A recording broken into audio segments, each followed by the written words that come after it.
نبی پاک صلی اللہ علیہ وسلم کی حدیث ہے مسلم میں تبرانی میں، حضور نے فرمایا آؤ میں تمہیں پچھلے زمانے کے ایک ایماندار نوخیز ولی اللہ کی بات سناؤں۔ پچھلے زمانے حضور نے فرمایا پچھلے زمانے میں ایک بادشاہ جادو کے زور پہ حکومت کرتا تھا۔ جب وہ ایک جادوگر اس نے رکھا ہوا تھا تو جادوگر اس کو جادو بتاتا، وہ جادو کے زور پر حکومت کرتا۔ جادوگر بوڑھا ہو گیا تو کہنے لگا بادشاہ کوئی نوجوان میرے پاس بھیج دے، اب میں بوڑھا ہو گیا ہوں میرا پتہ کوئی نہیں کب مر جاؤں۔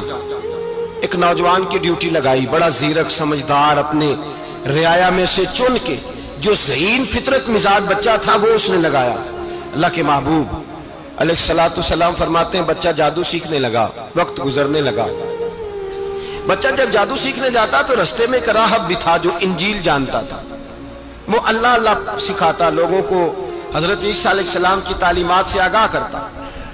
اس نے دیکھا کہ یہاں بھی لوگ اکٹھے ہیں تو وہ بچہ اس راہب کے پاس بھی اٹھنے بیٹھنے لگا۔ اب جب اس کے ساتھ اس کی گفتگو بڑھنے لگی تو اس کو باتوں میں لذت آنے لگی۔ اس نے راہب نے پوچھا کہ تو کون ہے اور کس طرح سے آیا ہے، کیا تیرا معاملہ ہے؟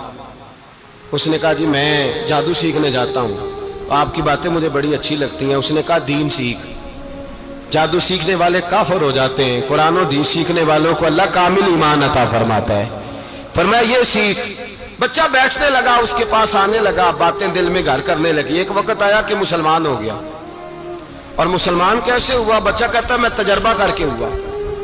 اب میں تھوڑا سا وقت جادوگر کے پاس بھی جاتا اور باقی سارا وقت وہاں بیٹھتا۔ میں ایک دن جا رہا تھا تو رستے میں اژدہا تھا، بہت بڑا سانپ تھا، رستہ روک کے کھڑا تھا۔ یہ حضور نے بیان کی حدیث۔ نبی پاک صلی اللہ علیہ وسلم فرماتے ہیں بچہ کہتا ہے کہ رستے کے اندر سانپ ہے، رستے بند ہے، لوگ چھتوں درختوں پہ چڑھے، ہراش ہے۔ کہتے چھوٹا سا روڑا میں نے اٹھایا تو میں نے کہا اللہ اگر جادوگر سچا ہے تو اسے مار دے۔ چھوٹا سا روڑا میں نے پھینکا، اژدہا کوئی نہ مرا۔ پھر چھوٹا روڑا اٹھایا، میں نے کہا اللہ اگر وہ عالم سچا ہے تو اسے مار دے۔ اب جب میں نے روڑا مارا تو اژدہا مر گیا۔ میرے اندر سے گواہی آئی نہیں دین کی باتیں سچی ہیں، نہیں قرآن کی باتیں اسلام سمجھانے کے لیے عرض کر رہا ہوں، اگرچہ اس دور میں انجیل تھی، اللہ رسول کی باتیں اچھی ہیں۔ کہتے میں مسلمان ہو گیا، اب میں نے راہب کے پاس ہی رہنا شروع کر دیا، جادوگر کے پاس چھوڑ دیا۔ اس بچے نے آنا، بادشاہ پوچھتا کہاں زیادہ وقت گزارتے ہو تو وہ بات گول کر دیتا۔ وقت تیزی سے بڑھنے لگا، اللہ نے اس نوجوان میں طاقت پیدا کر دی۔ اب وہ اس کے اندر نا اللہ نے توانائی روحانیت پیدا کر دی، ابھی جوان ہے، 14-15 سال عمر ہے۔ اللہ نے اب جو بیمار بھی آتا وہ دعا کرتا تو اللہ صحت عطا کر دیتا، جو بھی آتا۔ بادشاہ کا ایک درباری تھا، بادشاہ کو پنکھا جلتا تھا، وہ اندھا ہو گیا، کوئی ایسی تکلیف آئی کہ نابینا ہو گیا، بڑے علاج کرائے شفا نہیں ہوئی۔ کسی نے اس بچے کا پتہ بتایا کانوں میں، اس کے پاس گیا تو بچہ کہنے لگا شفا تو ہو جائے گی پر کلمہ پڑھنا پڑے گا، مسلمان ہونا پڑے گا، جس پیغمبر کا میں غلام ہوں تجھے بھی بننا پڑے گا، دین پہ عمل کرنا پڑے گا، اللہ شفا دیتا ہے۔ اس نے کہا تو مجھے کلمہ پڑھا، مجھے شفا دے، میں تیار ہوں۔ اس نے کہا شفا تو اللہ دیتا ہے۔ اس نے اللہ تبارک و تعالیٰ کا ذکر کر کے دعا مانگی، یہ مسلم شریف میں حدیث ہے، طبرانی میں موجود ہے۔ اللہ نے اسے شفا دی، اس نے کلمہ پڑھنا شروع کر دیا۔ یہاں ایک نقطہ لکھا ہے ہمارے علماء نے، کہتے ہیں جب اللہ ولایت عطا کرتا ہے نا تو یہ سفید بالوں والے کا حصہ نہیں ہوتی۔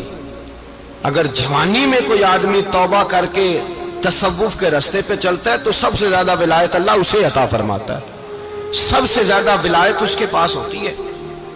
ابھی اس کے بال کالے ہیں، چڑھتی جوانی ہے، دعا کی تو اللہ نے، اور حدیث پاک میں موجود ہے کوڑے آتے تو شفا یاب ہو جاتے، اندھے آتے تو شفا یاب، برس والے آتے تو اللہ سے دے، جوان ہے۔ بادشاہ کے پاس وہ واپس گیا، وہ جو آدمی جس کی آنکھیں ٹھیک ہوئی تھی۔ بادشاہ نے پوچھا کہ کیسے شفا ملی؟ تو کہنے لگا میرے رب نے شفا دی ہے۔ بادشاہ سجدے کراتا تھا، اپنے آپ کو منواتا تھا، معاذ اللہ، کہنے لگا میرے علاوہ کون رب ہے؟ اس نے کہا وہی رب ہے جس نے تجھے پیدا کیا ہے، اور وہی رب ہے جس نے مجھے اندھے کو آنکھیں دی ہیں، وہی ہے میرا مالک۔ کہا اچھا تو مجھے نہیں مانتا؟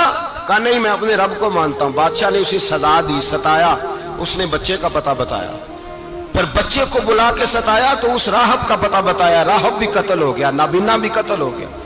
بادشاہ نے کہا سپاہیوں سے اس بچے کو لے جاؤ اور پہاڑ کی چوٹی پہ جا کے نیچے پھینکو تاکہ مر جائے۔